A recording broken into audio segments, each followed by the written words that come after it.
আসসালামু আলাইকুম, সবাইকে স্বাগতম। সবাই আশা করি ভালো আছেন। আজকে খুবই রিসেন্টলি, মানে এটি এখনও ওয়েবসাইটে দেয়নি বা চাকরি জব অ্যালার্টে দেওয়া হয়েছে, বাংলাদেশ পুলিশে যে টিআরসি কনস্টেবল সেটা নিয়োগ বিজ্ঞপ্তি প্রকাশিত হয়েছে। এটি হচ্ছে ট্রেনিং রিক্রুট কনস্টেবল পদে নিয়োগ বিজ্ঞপ্তি ফেব্রুয়ারি 2025, অর্থাৎ 2025 সালের প্রথম ব্যাচ। তো অনলাইনে আবেদন শুরু 3 মার্চ 2025 এবং শেষ হচ্ছে গত 18 মার্চ 2025। তো এখানে এই পুলিশের জন্য কি কি দরকার আমাদের সেটি নিয়ে আজকে আলোচনা করব। তো জেলাভিত্তিক শূন্য পদের বিবরণ এটি অবশ্য পুলিশ ওয়েবসাইটে আপলোড করা হবে, এখনও আপলোড করা হয়নি। যখন আবেদন শুরু হবে তখন আমি আপনাদের মাঝে সেটিও প্রদর্শন করব এবং পরবর্তী কিভাবে আবেদন করা যাবে, কি কাজ বাজ এইগুলো নিয়ে আলোচনা করব। তো আজকে আমরা শুধু সার্কুলারটা নিয়ে আলোচনা করি। বয়সসীমা 18 থেকে 20 বছর হতে হবে। এটি বলছে যে কোনো প্রার্থীর বয়স 18 মার্চ 2025 বর্ণিত বয়সসীমার মধ্যে থাকবে, তারা আবেদনযোগ্যে মর্মে বিবেচিত হবে। এক্ষেত্রে মুক্তিযোদ্ধা, শহীদ মুক্তিযোদ্ধা, বীরাঙ্গনা সন্তানদের জন্য বিদ্যমান কোটা পদ্ধতি অনুসৃত হবে। এখন শিক্ষাগত যোগ্যতা কি থাকবে? এসএসসি পাস এবং কত 2.5 পাওয়া লাগবে সমমান। জাতীয়তা বাংলাদেশি স্থায়ী নাগরিক, আর অবিবাহিত অবশ্যই অবিবাহিত হতে হবে। শারীরিক যোগ্যতা যে বিষয়টা আছে এটা অনেকেই জানে না আসলে কিভাবে কি মাপ হয় কি এইগুলো। তো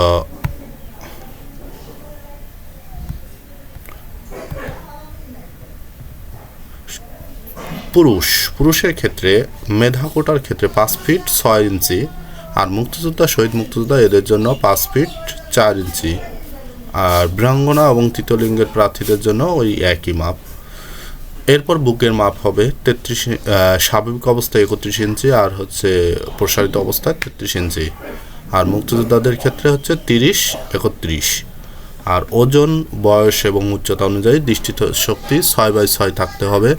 নারীর ক্ষেত্রে সাধারণ মেধা কোঠা যেটা, এটা হচ্ছে 5 ফিট 4 ইঞ্চি, আর মুক্তিযোদ্ধা, শহীদ মুক্তিযোদ্ধা এদের জন্য 5 ফিট 2 ইঞ্চি। আর তৃতীয় লিঙ্গের কোঠার প্রার্থীর ক্ষেত্রে ব্যবধি এটা যেভাবে আছে ওইভাবে বয়স, উচ্চতার সাথে, এবং 6/6 চোখ লাগবে। এরপর আবেদন ফর্ম কিভাবে করতে হবে। আবেদন ফর্ম হচ্ছে প্রথম ধাপ, 3টা ধাপে এটা আবেদন হবে আর কি। প্রথম ধাপে হচ্ছে police.teletalk.com.bd এই লগ ইন করে আবেদন ফর্ম পূরণ করতে হবে। এটি শুরু হচ্ছে 3 মার্চ 2025 10টা হতে 18 মার্চ 2025 11:59 পর্যন্ত। এরপরে আপনার 40 টাকা, অর্থাৎ টেলিটক প্রিপেড সিমে 40 টাকার অধিক রাখা লাগবে, অর্থাৎ আপনার এখানে 40 টাকা বলছে, বাট এখানে প্রায় 50 টাকার মতো রাখা লাগবে। এরপরে আপনি অনলাইনে আবেদন পূরণ করে সেটা ইউজার আইডি দিয়ে টাকা পেইড করতে হবে SMS-এর মাধ্যমে, গতানুগতিক যেভাবে করা হয় ওইভাবেই। তো এটা গেল। এরপর হচ্ছে নির্বাচন পদ্ধতি। নির্বাচন হচ্ছে তারা প্রিলিমিনারি স্ক্রিনিং করে যারা যোগ্য তাদেরই হচ্ছে কি পাঠাবে, অ্যাডমিট কার্ডের জন্য আপনার SMS পাঠাবে। পরীক্ষার স্থান এইগুলো তো উল্লেখই আছে এখানে। তো physical admit card for physical enrolments test, অর্থাৎ আপনার মাঠে 3 দিন খুব শারীরিক যোগ্যতা যাচাইয়ের পরীক্ষা হবে। সেটা উত্তীর্ণ হলে তখন হচ্ছে লিখিত পরীক্ষা। এরপর লিখিত পরীক্ষা উত্তীর্ণ হলে এইটা পাশ করার পরে 3 দিনের, এরপরে হচ্ছে লিখিত পরীক্ষার জন্য 120 টাকা দিয়ে আবার আবেদন ফর্ম পূরণ করতে হবে, টাকা পেইড করতে হবে। এরপরে হচ্ছে আপনি লিখিত পরীক্ষা দিবেন। লিখিত পরীক্ষা দেওয়ার পরে তারপর হচ্ছে মৌখিক পরীক্ষা 15 নম্বরের হবে। আর প্রাথমিক নির্বাচন প্রতি জেলায় যে কোটা অনুযায়ী আছে সেই অনুযায়ী আপনার নিয়োগ প্রদান করা হবে, এর থেকে কম বেশি হতে পারে। এরপরে আসি একটু এই সাইডে। আচ্ছা, পর কি বলছে এখানে বলছে স্বাস্থ্য ও পুলিশ ভেরিফিকেশন, অর্থাৎ আপনার ভাইবা পাস করলে তখন প্রাথমিকভাবে আপনি নির্বাচিত হবেন, সিলেক্টেড হবেন, তারপর আপনার স্বাস্থ্য পরীক্ষা, পুলিশ ভেরিফিকেশন হবে। এটা হলে আপনি চূড়ান্তভাবে প্রশিক্ষণের জন্য অন্তর্ভুক্ত হবেন। প্রয়োজনীয় সনদ কী কী প্রয়োজন সেইগুলো এখানে বলা আছে। মাঠে অবশ্যই 3 দিনের যে ফিজিক্যাল এন্ডুরেন্স পরীক্ষা, সেটার জন্য অবশ্যই আপনাকে এই কাগজপাতি নিতে হবে, না হলে মাঠ থেকে আপনি বেরিয়ে যেতে হবে, আপনাকে ঢুকতে দেয়া হবে না। তো এইগুলো বলছে শিক্ষাগত যোগ্যতার সনদপত্র, চারিত্রিক সনদ, নাগরিকত্ব সনদ, অভিভাবকের সম্মতি, জাতীয় পরিচয়পত্র, ছবি, মুক্তিযোদ্ধা বীরাঙ্গনার ক্ষেত্রে, সন্তানদের ক্ষেত্রে এটা, ক্ষুদ্র নৃগোষ্ঠীদের জন্য এটা, শারীরিক প্রতিবন্ধীদের জন্য এটা, আর হচ্ছে তৃতীয় লিঙ্গের জন্য, আর চাকরিজীবী প্রার্থীদের অনুমোদনের জন্য। এরপরে প্রশিক্ষণ, এটা কমপ্লিট হয়ে গেলে তখন 4 থেকে 6 মাসে মৌলিক প্রশিক্ষণ অংশগ্রহণ করতে হবে। প্রশিক্ষণ সুবিধা এগুলো দেওয়া আছে, নিয়োগের সুবিধা কী কী আছে সেগুলো এখানে আলোচনা করা হয়েছে।